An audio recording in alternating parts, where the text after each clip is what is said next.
मोहसिन, तुम ये बलून क्यों फुला रहे हो? ओफ, अब क्या हम गुब्बारे से खेलेंगे?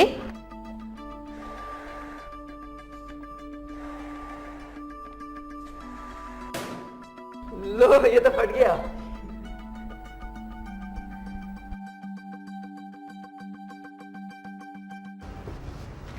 अस्सलाम वालेकुम स्टूडेंट्स, कैसे हैं आप सब?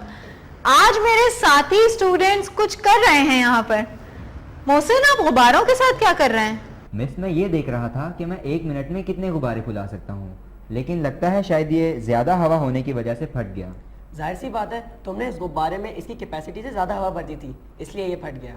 मिस, मैं एक बात सोच रही हूँ, हमारे लंग्स यानी फेफड़े भी तो बलून्स की तरह होते हैं ना?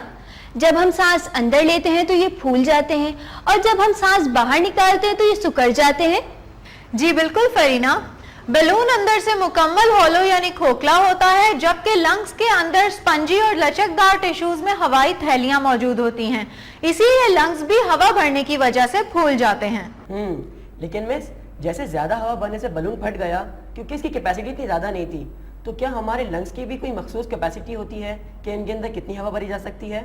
जी बिल्कुल, हमारे लंग्स की भी कैपेसिटी होती है कि वो किस हद तक अपने अंदर हवा भर सकते हैं। सबसे गहरी सांस के दौरान हवा की वो मिकदार जो हमारे फेफड़े अपने अंदर समा सकें, उसको टोटल लंग्स कैपेसिटी कहते हैं। मिस, क्या आप बता सकती हैं हमारे लंग्स की टोटल कैपेसिटी कितनी होती है? एक एडल्ट इंसान की औसत लंग्स कैपेसिटी तकरीबन 5 लीटर है, यानी ब्रीदिंग के अमल के दौरान आपके फेफड़े तकरीबन 5 लीटर तक हवा अपने अंदर होल्ड कर सकते हैं। ओह, ये तो बड़ी हैरत अंगेज बात है। मिस, स्पोर्ट्स के खिलाड़ियों की लंग्स कैपेसिटी तो आम इंसानों से ज्यादा होती है ना?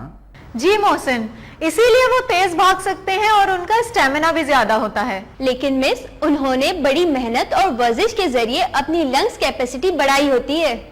जी बिल्कुल, हम सब भी वर्जिश करके और गहरे लंबे सांस लेने की मशक करके अपनी लंग्स कैपेसिटी बढ़ा सकते हैं। मिस, क्या मैं लैब में किसी तजुर्बे के जरिए ये जान सकता हूँ कि मेरे लंग्स की कैपेसिटी कितनी है? जी क्यों नहीं, लेकिन बिलाल पहले आप ये बैलून रख कर आइए।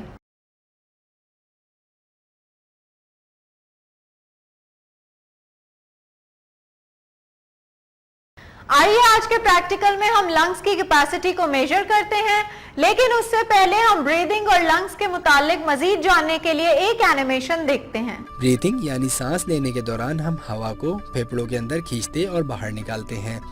सांस अंदर खींचने के अमल को इनहेलेशन, जबकि बाहर निकालने के अमल को एक्सहेलेशन कहा जाता है। और इस अमल के दौरान हवा और खून के दरमियान गैसेस का तबादला होता है। हमारे फेफड़े इनहेल की गई हवा में से ऑक्सीजन हासिल करके जिस्म में मौजूद खून में शामिल कर देते हैं और इसी तरह खून में मौजूद कार्बन डाइऑक्साइड को हवा में शामिल कर देते हैं। फेफड़ों में कैपिलरीज यानी खून की बारीक नालियाँ और एयर सैक्स यानी हवा की छोटी छोटी थैलियाँ होती हैं, जिन्हें अल्वियोली कहते हैं। जब हवा अल्वियोली में पहुंचती है तो ऑक्सीजन अल्वियोली से निकलकर कैपिलरीज में चली जाती है और जब हम सांस बाहर निकालते हैं तो कार्बन डाइऑक्साइड कैपिलरीज से गुजरकर अल्वियोली में आ जाती है, जिसे हम सांस के जरिए एक्सहेल कर देते हैं। मिस, क्या हम सब सांस लेने के दौरान एक दूसरे के बराबर मिकदार में हवा अंदर खींचते हैं? यानी जितनी हवा सांस लेने के दौरान मैं अंदर खींच रहा हूँ, क्या उतनी ही बिलाल भी खींचेगा? नहीं मोहसिन, हर शख्स मुख्तलिफ मिकदार में हवा अंदर खींचता या बाहर निकालता है। एक सांस में हम जितनी हवा अंदर खींचते हैं या बाहर निकालते हैं उसे टाइडल वॉल्यूम कहते हैं और हर शख्स का टाइडल वॉल्यूम मुख्तलिफ होता है। मिस, क्या टाइडल वॉल्यूम नापने के लिए हम किसी मशीन का इस्तेमाल करेंगे? नहीं बिलाल, पहले हम इसके लिए अपना अपैरेटस सेट करेंगे। अपैरेटस सेट करने के लिए हमें जो मटेरियल चाहिए वो है हमारे पास एक delivery tube, graduated cylinder, beaker है जिसमें हमारे पास पानी है और एक आयरन स्टैंड। आइए अब अपना प्रैक्टिकल शुरू करते हैं। सबसे पहले मैं इस ग्रेजुएटेड सिलेंडर को ऊपर तक पानी से भरूंगी।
अब हम डिलीवरी ट्यूब को इसके अंदर इस तरह से फिक्स करेंगे कि इसका एक सिरा ग्रेजुएटेड ट्यूब के अंदर हो और दूसरा बीकर से बाहर निकला हुआ हो।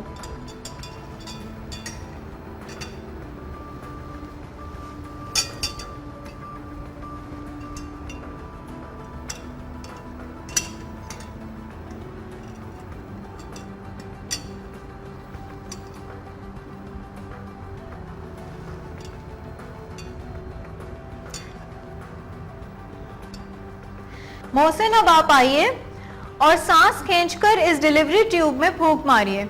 स्टूडेंट्स, आप लोगों ने इस दौरान ग्रेजुएटेड सिलेंडर पर नजर रखनी है। आइए मोहसिन। Okay miss.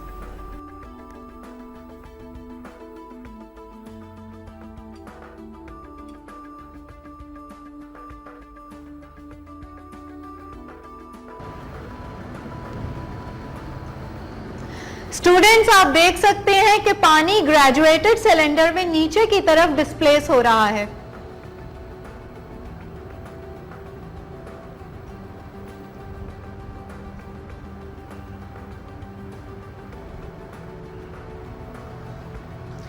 जितना पानी डिस्प्लेस होगा उस वॉल्यूम को हम नोट करेंगे।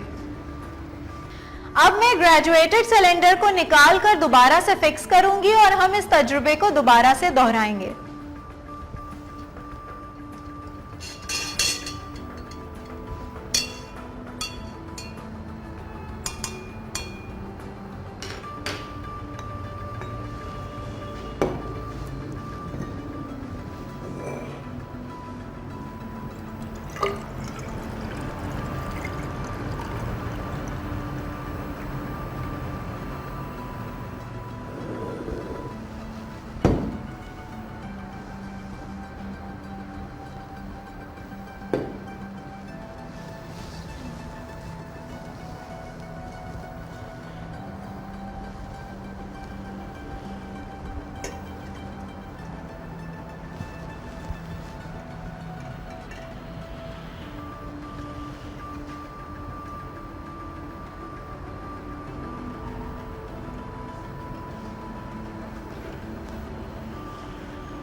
मिस, अब मैं आकर अपना टाइडल वॉल्यूम चेक करूं?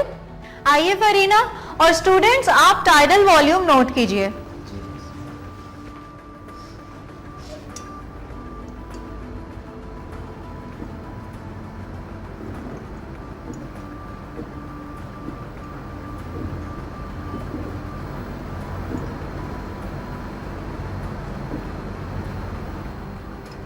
अरे मिस, फरीना का टाइडल वॉल्यूम तो मुझसे कम है। जी मोहसिन, आपने बिल्कुल सही नोट किया। अमूमन फीमेल का टाइडल वॉल्यूम मेल के टाइडल वॉल्यूम से कम होता है। मिस, मेल और फीमेल का एवरेज टाइडल वॉल्यूम क्या होता है? एक मेल का एवरेज टाइडल वॉल्यूम 500 ml जबकि फीमेल का एवरेज टाइडल वॉल्यूम 387 ml होता है। लेकिन इसका ताल्लुक मेल या फीमेल होने के साथ साथ उम्र, वजन और फिटनेस पर भी होता है। जी स्टूडेंट्स, अपने मुशाहिदात से हम ये नतीजा अखज़ कर सकते हैं कि हर फर्द का टाइडल वॉल्यूम मुख्तलिफ होता है। आइए अब अपने रीकैप की जानिब बढ़ते हैं और एनिमेशन देखते हैं।